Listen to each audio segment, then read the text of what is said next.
नमस्कार दोस्तों, स्वागत है हमारे सिग्मा एक्स क्लास में। ये ट्रिग्नोमेट्री का बहुत लाजवाब क्वेश्चन हाइट एंड डिस्टेंस का है, जो कि टोटली बेस्ड होते हैं ट्रिग्नोमेट्री रेशियो पर।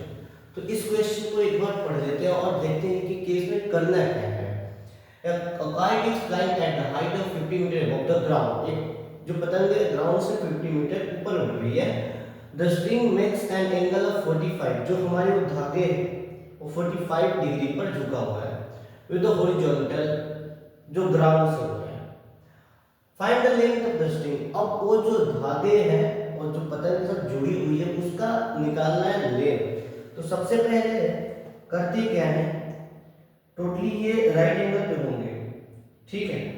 तो एक राइट एंगल यहां पे ड्रॉ कर लेते हैं, ठीक है। अब हम थोड़ी सी इसमें देखते क्या है, चलिए ले लेते हैं।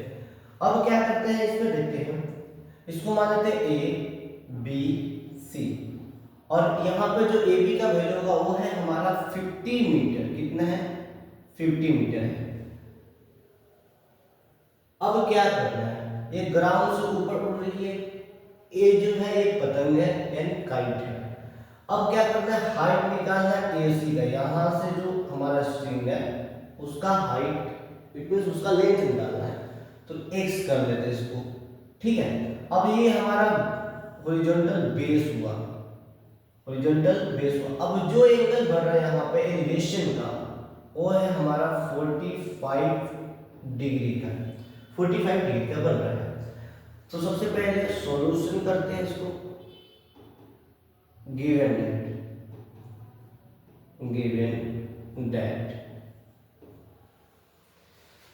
ए equal to 50 metre, okay. A C X let, X जो है मैंने उसको मान लिया है, ओके। अब बी सी जो है हमारा हॉरिजॉन्टल लाइन हो गई, ये बेस बोल सकते हैं इसको। अब क्या करना है, according to question, according to question.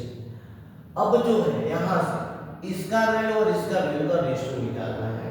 तो ये जो 45 है इसका एलिवेशन है ये सी का। तो अब देखते हैं, तो इसमें क्या लग सकता है, इसमें आपको क्या लग सकता है, इसमें कॉस ना लगा के यहाँ पे लगाते हैं साइन का वैल्यू। साइन 45 डिग्री का वैल्यू कितना होना चाहिए, 1/√2 होना चाहिए। देन तो अब इसका वैल्यू कितना होगा, 1/, इतना। तो 1/ और साइन इतना दिया हुआ है, तो sine 45 equal to A B upon A C, upon A C. Sine 45 का value 1/√2 equal to A B means 50 metre और ए सी का वैल्यू निकालना है। तो हम लोग अब इसमें क्रॉस मल्टीप्लिकेशन कर लेते हैं, पता चल जाएगा। A C equal to 50 into √2, A C equal to √2 metre.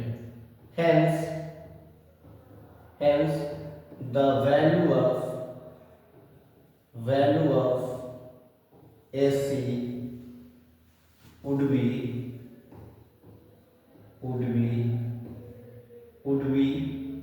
50/√2 metre. सबसे पहले मैंने इसको लेट AC को लेट कर लिया, ठीक है। अब AC को लेट कर दिया तो अब ये इसके लिए परपेंडिकुलर हो जाएगा और इसके लिए हाइपोटेन्यूज हो जाएगा। तो और लगाते हैं जिसमें परपेंडिकुलर हो और हाइपोटेन्यूज हो, तो उसमें सीधे सीधे हम लोग साइन थीटा का यानी साइन 45 का यूज किया गया है। तो ये हमारी है बनाने की स्किल। देखते हैं नेक्स्ट क्वेश्चन में क्या दिया हुआ है। नेक्स्ट हमारा क्वेश्चन ये है, बहुत ही आसान लग रहा है। From the top of from the top of और 20 मीटर हाई बिल्डिंग, एक हाई बिल्डिंग है जो 20 मीटर का है। The angle of depression of a car on the road is 30। Okay, जो अब टॉप से देखा जा रहा है उसका डिप्रेशन जो है 30 डिग्री का है। Find the horizontal distance of the car from the building, अब उस बिल्डिंग से कार का डिस्टेंस निकालना है। तो चलो इसको क्लियर करते हैं।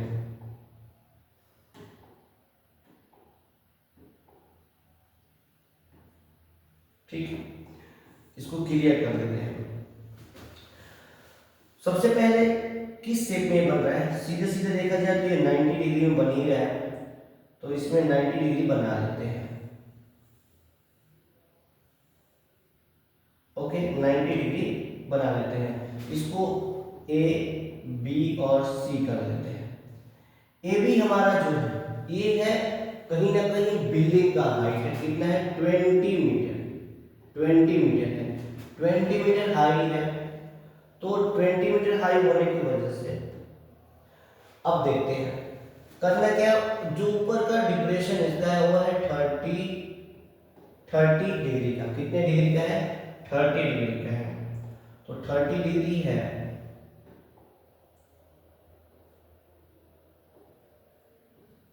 30 डिग्री है। Find the horizontal distance of the car, यहाँ का दूरी निकालना है आपको, यहाँ का डिस्टेंस निकालना है। इसको मान लेते हैं x। ठीक है, अब इसको सॉल्यूशन बनाते हैं।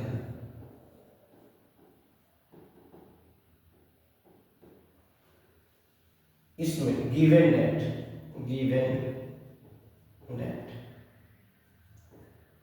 ए given that A B 20 metre. Okay, B C X जो हमने माना है उसको लेट। ठीक है, अब क्या करते हैं अकॉर्डिंग टू क्वेश्चन। ठीक है, अब यहां से देखा जाए इसका और इसका वैल्यू निकालना है, इस एसी को इग्नोर करना है, इस एसी को क्या करना है, इग्नोर करना है। अब यहां से देखते हैं इसके लिए क्या होगा, ये क्या यहाँ पे हम लोग tan का यूज कर सकते हैं, बिल्कुल कर सकते हैं। यानी tan 30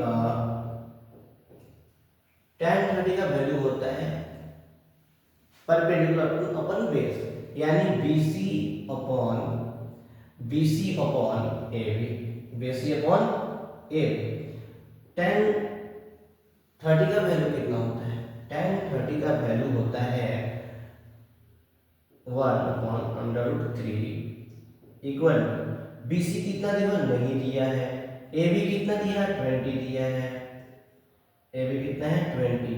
तो अब इसको थोड़ी इस तरीके से 20/√3, x का वैल्यू कितना है,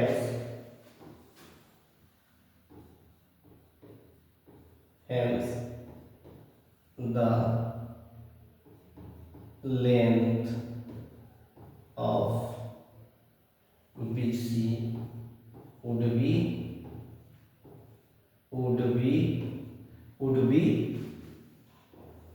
20/3, या फिर IE कर सकते हैं 20√3/3 मीटर, दोनों लिख सकते हैं आप इसमें।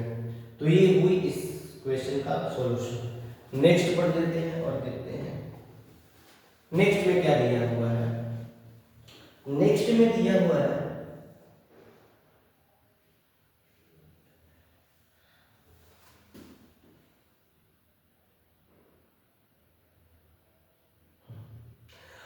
a tree breaks at a height of x meter from the ground. Its top touches the ground 10 meter away from the base. The angle formed is 45. Find the total height of the tree. तो बहुत ही शानदार question है और बहुत ही आसान है, ये बहुत ही आसान है, सेम चीज है ये। ठीक है, अब जो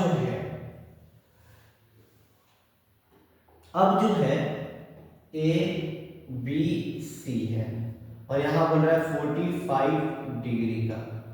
कितने का बन रहा है, 45 डिग्री का बन रहा है। तो यहाँ 45 सी है। अब लेंथ किसका निकालना है, find total height of the tree. Obvious बात है ए बी हमारा जो पार्ट है, जो अभी टूटने के बाद रहा है, टूटा हुआ पार्ट ए सी है, यानी कहीं ना कहीं ए बी प्लस ए सी करेंगे तो टोटल हाइट निकल जाएगा ट्री का। तो यहाँ सॉल्यूशन बनाते हैं।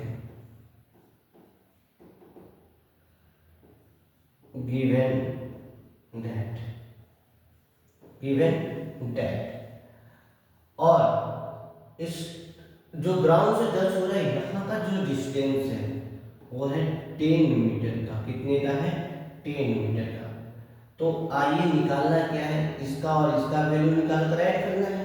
तो सबसे पहले हम लोग यूज कर रहे हैं given that BC equal to 10 metre, BC equal to 10 metre दिया हुआ है। देन अब इसका वैल्यू tan 45 से चलते हैं, tan 45। इसका tan 45 क्या हो सकता है, AB अपॉन BC। tan 45 का वैल्यू होता है 1/1 और AB का जो वैल्यू है, AB का वो निकालना है। AB BC दिया हुआ है 10, यानी 10/1 इक्वल टू AB। इसको कर लेते हैं इक्वेशन फर्स्ट, या इसको 1 मान लेते हैं। नेक्स्ट चलते हैं।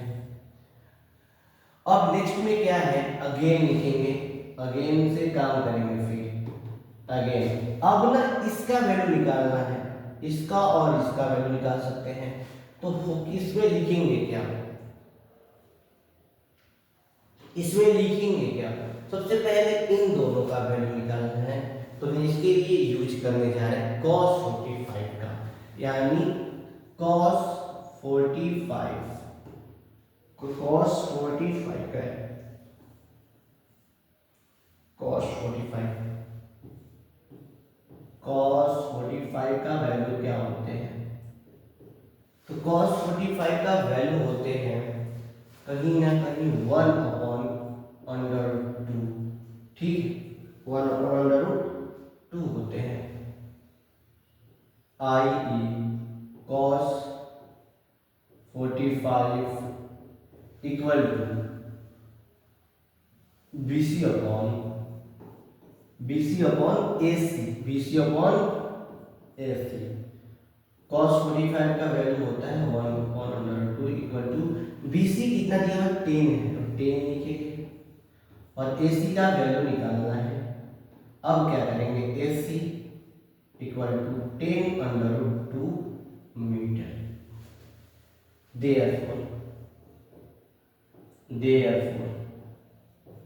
therefore total height of the tree।